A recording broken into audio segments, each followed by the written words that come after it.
esse culto ser realizado. E eu queria falar hoje um pouquinho sobre um tema, eu tenho aproveitado para falar nas quartas-feiras, sobre os temas que a gente tem tratado no domingo pela manhã na EBD, né? Desde que a pandemia começou, em março do ano passado, pensamos que seria uma coisa breve essa pandemia, mas quando a gente percebeu que ia durar e que o isolamento social ia demorar bastante, resolvemos então fazer uma EBD virtual, através do Zoom, e ela já dura aí mais de um ano. Então, durante esse longo tempo, a gente tem tratado diversos temas.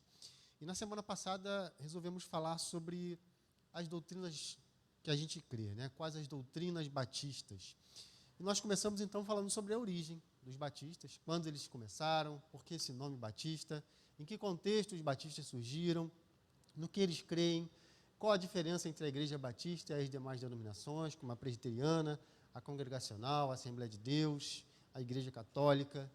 Então, nós começamos na semana passada e eu queria destacar algumas coisas aqui importantes, que não deu tempo de tratar lá, mas eu acho que são relevantes e eu acho que nos ajudam a viver melhor nesse mundo e viver, sobretudo, debaixo dos ensinamentos que estão nos evangelhos e debaixo dos evangelhos de Jesus. Os 3 pontos que eu queria destacar, se você entrar na internet e digitar princípios batistas, você vai se deparar com um documento. Esse documento é um documento que vai citar passagens bíblicas e vai destacar lá os princípios destacados, os princípios que os batistas colocam em evidência, né? E eu vou destacar aqui os 3. Hoje eu quero falar sobre esses 3 princípios, né? O primeiro princípio batista, e eu vou dizer de onde ele surge, porque é uma ênfase muito grande entre a religião e o Estado. Então, quando os batistas nascem, surgem, uma bandeira que eles levantavam com todas as forças eu quero exercer a minha religião sem que o Estado interfira naquilo que eu acredito, naquilo que eu creio, no meu modo de reunir, na minha liturgia, naquilo que eu canto e naquilo que eu prego também. Esse é o primeiro ponto. O segundo ponto, que é um princípio batista fundamental, e eu costumo dizer que eu sou batista até os ossos, porque esses princípios aqui estão enraizados em mim, eu gosto muito deles. O segundo princípio batista é a liberdade de consciência. Então, além de separar o Estado da religião, não quero que o Estado interfira na minha fé, não restringe a minha liberdade de culto. A outra questão é a liberdade de consciência. E tem uma historinha muito interessante dessa liberdade de consciência, e ela, inclusive essa proposta batista, ela tem muito a ver com o que é a democracia nos países hoje, sobretudo aqueles de origem cristã, né? Então, a liberdade de consciência vai enfatizar que eu devo ser livre para expressar as minhas convicções religiosas. Ninguém tem o direito de impedir a minha crença, a minha maneira de acreditar e de crer. Segundo ponto, o terceiro ponto, aliás, muito importante, é um princípio batista fundamental também, é a forma de governo democrático e congregacional. Então, as igrejas congregacionais, se você conhece, a igreja presbiteriana, a igreja batista, todas elas vêm dessa origem. Então, elas eram, desde a origem, igrejas democráticas, ou seja, as decisões da igreja eram tomadas a partir da comunicação, do ajuntamento, de reuniões, de debates, através, na relação entre o pastor e os membros da igreja. Então, vamos ao primeiro ponto, né? E para falar sobre esse primeiro ponto, sobre a separação entre a religião e o Estado, eu queria ler com vocês Lucas, capítulo 20, versos 20 ao 25. Diz assim o texto: E ficaram à espreita, enviaram espiões que fingiram ser justos para surpreendê-lo, é Jesus, né, que está falando aqui, surpreendê-lo em alguma palavra sua, a fim de entregá-lo ao poder e à autoridade do governador. E o interrogaram: Mestre, sabemos que falas e ensinas com retidão e sem levar em conta a posição das pessoas, ensina de fato o caminho de Deus. E aí vem a pergunta capciosa, né? Uma pegadinha. É lícito para nós pagar o tributo a César ou não? Ele, porém, penetrando-lhe a astúcia, ou seja, percebendo ali que havia uma maldade na pergunta, disse: Mostrai-me um denário. De quem traz a imagem e a inscrição? Responderam: de César. E ele disse: então, devolvei, pois, o que é de César a César, e o que é de Deus a Deus. É uma pergunta capciosa, porque se Jesus diz, é preciso pagar o imposto, sim. Naquele momento, a Judéia vivia sobre ocupação romana, as legiões estavam naquela região, e pagar imposto é uma coisa que a gente sempre reclama, né? Reclamamos hoje, e naquela época reclamavam também. E havia uma tentativa, eles aspiravam a isso, né, de conseguir se libertarem de Roma e não pagar imposto nenhum a Roma, pagar imposto só ao templo, e ali o que tinha a ver com a vida cotidiana deles. Então, se Jesus disse sim, é preciso pagar, eles podiam dizer, está vendo, você é um traidor, você está aliado com Roma. Mas se Jesus diz, não deve pagar, eles podiam acusar Jesus de sedição. Olha lá, esse homem está se levantando contra Roma, contra os impostos. Então, o que quer que Jesus respondesse, ele entraria ali numa situação complicada. Então, Jesus faz isso, né? Pede para que eles mostrem uma moeda e a imagem de quem está lá. Então, deem a César o que é César e a Deus o que é de Deus. E esse texto nos inspira, inspirou muita gente no passado também, inclusive os batistas, quando surgiram, essa ideia de que uma coisa é a fé, de que uma coisa são as coisas, os elementos associados à nossa religião, e outra coisa é o Estado. César é César, o prefeito é o prefeito, o governador é o governador, o presidente é o presidente, o pastor e os membros da religião são outra coisa. Elas não podem se confundir. E os batistas se apegaram muito a essa ideia e tem uma explicação. Porque os batistas, eles nasceram bem lá atrás, no século XVII, e eles nascem nesse movimento da reforma, né? Então, quando o monge, que era católico, que é o Martinho Lutero, ele se indignou, ele se impôs contra uma série de questões, contra os abusos da igreja daquela época, a partir de Lutero, outros reformadores também romperam com a igreja e foram surgindo várias correntes diferentes por diversas razões que não vem o caso aqui. Mas é um caso muito interessante, não sei se vou chamar ele de reformador, porque não é exatamente um reformador, mas é uma igreja reformada que nasce na Inglaterra. E essa, inclusive, é matéria de Sofia, na prova que ela vai fazer amanhã, e eu sempre pergunto para ela essa historinha, ela já está gravada na cabeça dela. Porque quando a reforma começou, né, várias pessoas tiveram interesses diferentes dos reformadores em se apropriar desse movimento de reforma. Como, por exemplo, o rei Henrique VIII na Inglaterra. O rei governava a Inglaterra, ele mandava lá, mas a igreja ela interferia em tudo, né?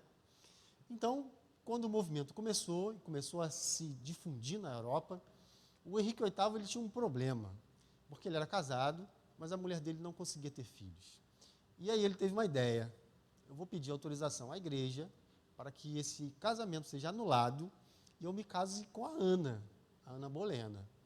E talvez a Ana possa me dar filhos, né? Só que a igreja, o Papa, não autorizou esse casamento. Falou, não, o casamento é eterno, você se casou, dá o teu jeito. E aí o Henrique VIII ouviu vozes na cabeça dele, né? Rompe com a igreja, aproveita esse movimento de reforma. E, por sua vez, isso eu sempre falo com Sofia, né? Sofia, há muitos interesses, né? Você tem a piedade, mas muitas pessoas se apropriam dessa piedade e do que está acontecendo.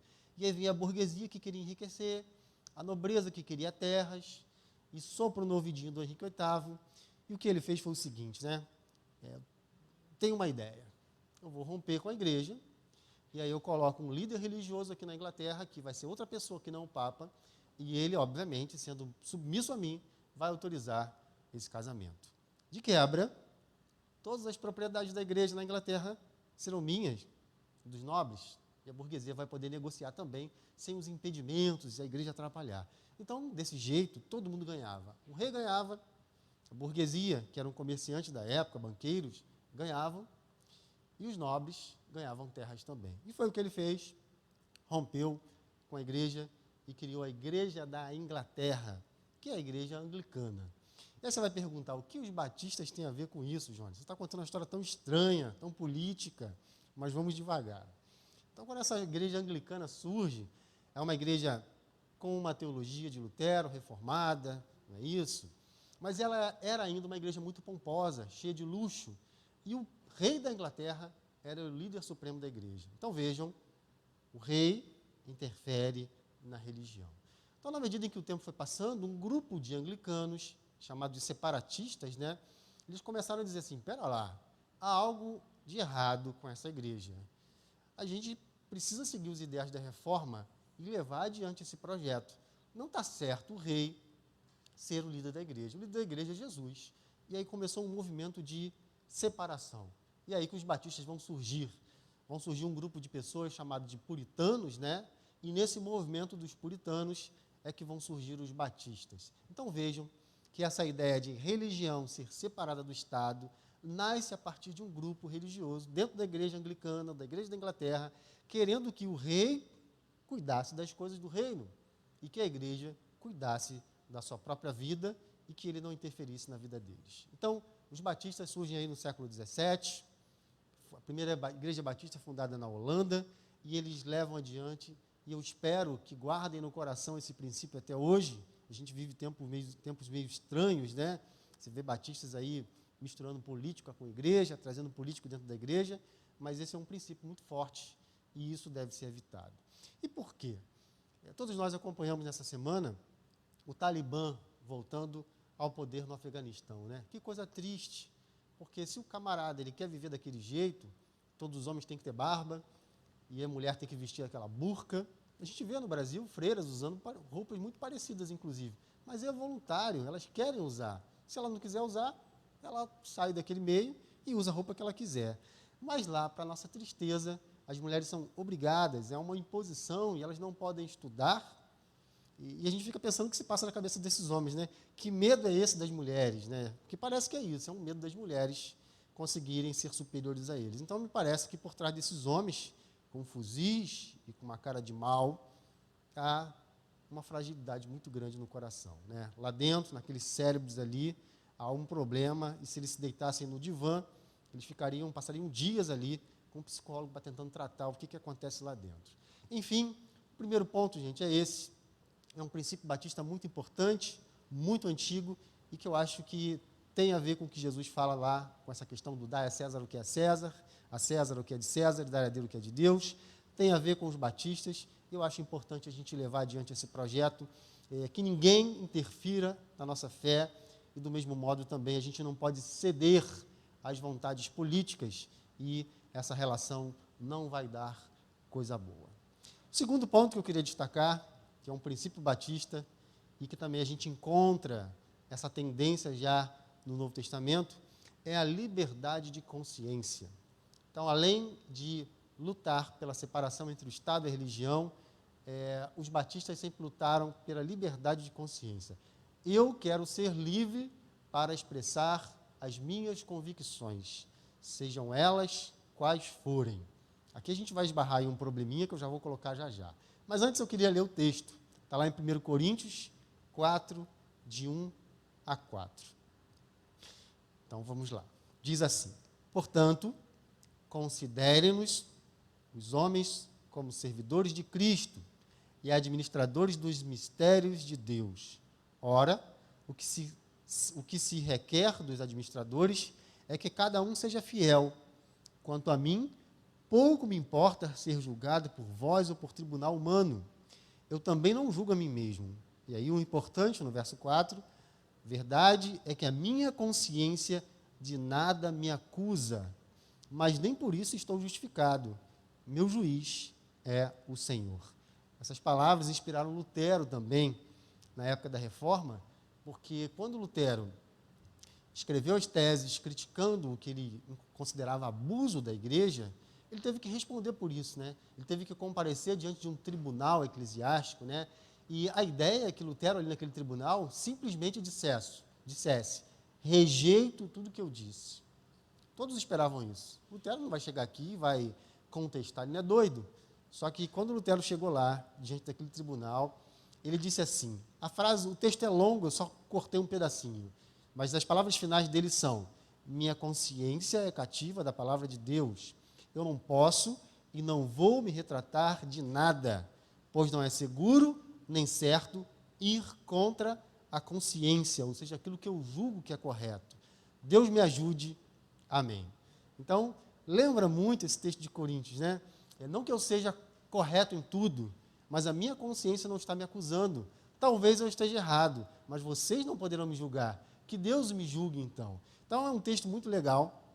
Essa fala de Lutero é muito bacana, porque depois desse acontecimento, que ocorre em 1521, Lutero corre risco de vida, né? Porque ele se recusou a se retratar. E aí, de novo, a política entra, né? Porque haviam pessoas interessadas também na Alemanha em romper com a igreja, que eles acabam protegendo Lutero. Lutero, no entanto, nunca se calou, tá? Embora os políticos da época tenham protegido Lutero, impedido que ele fosse morto, Lutero, e esses sermões de Lutero eles estão preservados, ele critica os nobres daquela época, critica reis, ele chuta para tudo que é lado, tá? Então isso não impediu Lutero de fazer o que ele fez, inclusive, nesse tribunal eclesiástico, continuar declarando aquilo que ele acreditava e denunciando tudo aquilo que ele via como errado. E uma coisa interessante é que esses ingleses separatistas, quando eles migram para a América, né, eles vão para a Holanda e eles vão para a América também como imigrantes. Eu me lembro que eu era pequenininho, passava uma seriado na televisão e era Os Imigrantes. E a família que vivia, a principal dessa série, era batista. E eu lembro que quando eu era pequeno, ter batista era muito raro. Ser cristão evangélico era pouco, você era até discriminado na escola quando você falava que você era evangélico. E eu gostava muito dessa série, porque eram batistas, eu ficava todo bobo, né? Caramba, eles são batistas, né? E os batistas tinham uma história muito forte nos Estados Unidos, justamente porque esses imigrantes separatistas, batistas inclusive, puritanos e pietistas, migraram para os Estados Unidos e construíram, inclusive, os Estados Unidos. E eles levaram essa ideia muito forte de liberdade de consciência. E quando a gente vê a segunda emenda dos Estados Unidos, né, que é a liberdade de expressão, a liberdade de consciência, de você expor as suas crenças com liberdade, com clareza, sem que que o Estado impeça você de falar, sem que uma lei o impeça, ela ficou enraizada na cultura americana e ela tem muito a ver com a Reforma Protestante, tem muito a ver também com os batistas. Você pode perceber, inclusive, que na França, nos Estados Unidos, essa questão da liberdade de expressão é tão forte que, para mim, até às vezes ultrapassa os limites do bom senso. Nos Estados Unidos, inclusive, se você quiser fazer uma passeata racista, você pode. Se você quer botar aquela roupa da Ku Klux Klan, você pode, ninguém te impede, a menos que você ameace a vida de alguém. Você pode fazer passeata defendendo o que você quiser. O uso de droga, a lei americana não permite esse impedimento. O que eu acho que é um excesso até. Acho que se você faz uma manifestação pública que seja a sua liberdade de consciência, que pregue contra a vida do outro, contra a anulação do outro, seja judeu, seja negro, seja evangélico, seja por religião, seja por pensamento político, eu acho que, para mim, ultrapassa um certo limite. Mas, enfim, não quero discutir os detalhes da liberdade de consciência. O importante é a gente pensar que, pelo menos no que diz respeito à fé, devemos levar adiante esse projeto. Devemos ser livres para expressar a nossa fé, seja ela qual for, inclusive. Porque um dos batistas que fundou a denominação, no século XVII, ele fala isso. Ele fala, olha, eu não estou defendendo apenas a minha liberdade de consciência. Eu quero defender a liberdade do judeu, do muçulmano, de quem quer que seja. Não estou defendendo apenas a minha, mas de todos. Então, eu acho que é um negócio excepcional. Isso no início do século XVII, essa mente já avançada em relação às liberdades individuais. Segundo ponto, então, o primeiro foi a separação entre a religião e o Estado. O segundo ponto, a liberdade de consciência, e aqui inspirado no texto de Coríntios, né? O terceiro ponto é a forma de governo democrático congregacional nas igrejas. Então, as igrejas batistas, desde que nasceram, elas sempre trabalharam assim. A gente vê, por exemplo, que na igreja católica não é desse jeito, né? Você tem um papa e ali uma pirâmide, é uma hierarquia, né? Muito forte. Você vai perceber nas igrejas neopentecostais, como a Igreja Universal do Reino de Deus, como a Igreja Internacional da Graça, e outras pentecostais também, em que a coisa é assim, o bispo, o líder da igreja diz, e ponto final. Como diziam os católicos, né? Roma locuta, causa finita, ou seja, algo foi dito, assunto encerrado. Mas as igrejas batistas, justamente porque nasceram nesse ambiente onde o rei interferia na religião, eles disseram, não, a gente vai se reunir, vamos ter um culto mais simples, não com aquela pompa da igreja anglicana, os cultos serão mais simples, as reuniões serão democráticas, as decisões tomadas pela igreja serão feitas em conjunto. Então, uma coisa muito bonita, muito bacana. A gente percebe, inclusive, muito cristão batista não sabe, mas a igreja batista ela tem um estatuto. E todas essas determinações... Não sei se falhou aqui. Se, por exemplo, o pastor Alain quiser comprar um terreno em nome da igreja, ou vender um terreno, vender uma propriedade. Ele não pode. Há um impedimento estatutário. Então, as igrejas batistas elas têm um estatuto, então diz lá, é como se fosse um clube, ou um grupo qualquer formado que há essa obrigação de um estatuto. Então, ele obrigatoriamente precisa levar isso para os membros, porque todos esses bens, essa TV, essas lâmpadas, esse prédio, todos esses objetos que vocês veem aqui, eles não pertencem a pastor nenhum, nem a mim, nem ao pastor Felipe, nem ao pastor Alain. É de todos. Então, se uma igreja batista, por um acaso, isso seria muito triste, né, se dissolver esses bens, quem vai decidir o que fazer com eles, ou vender, dividir, ou doar, é a congregação. Eu me lembro, inclusive, quando o pastor Alain assumiu essa igreja, né, o pastor que saiu, as pessoas pensaram, o pastor saiu, quem assume é o pastor que ficou. E o Alain veio na direção da igreja, se dirigiu à igreja e disse, não é desse jeito que nós batistas fazemos. A igreja vai se reunir e ela é que vai decidir quem vai liderar essa igreja. Então, se a igreja quiser, que ela se sinta à vontade para convidar pastores para virem aqui, pregarem, conversarem com vocês, e a igreja que decide. E muita gente disse, não, mas a gente quer que o senhor fique aqui como nosso pastor. Então, que a igreja delibere, né? E foi feita aqui uma votação, e escreva isso numa ata, e fique registrado. Porque é assim que o nosso estatuto determina que as coisas sejam feitas. Então, gente, eu acho que esses 3 pontos aqui dos batistas, e que acabaram influenciando, inclusive, né, a democracia americana, eles são pontos essenciais que nós, cristãos, não podemos abrir mão.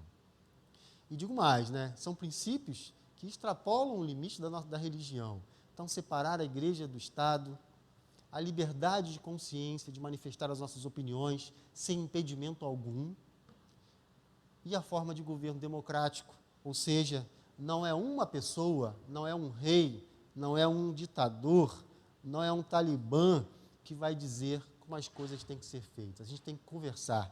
E é assim que eu vejo o pastor Alain fazer, conversando com líderes de ministério, ouvindo opiniões e sugestões, e a gente vai construindo as coisas assim, pelo diálogo, ouvindo as queixas, ouvindo as sugestões, porque a igreja de Cristo ela precisa ser uma igreja desse jeito, né? Não por imposição, não por força e nem por violência.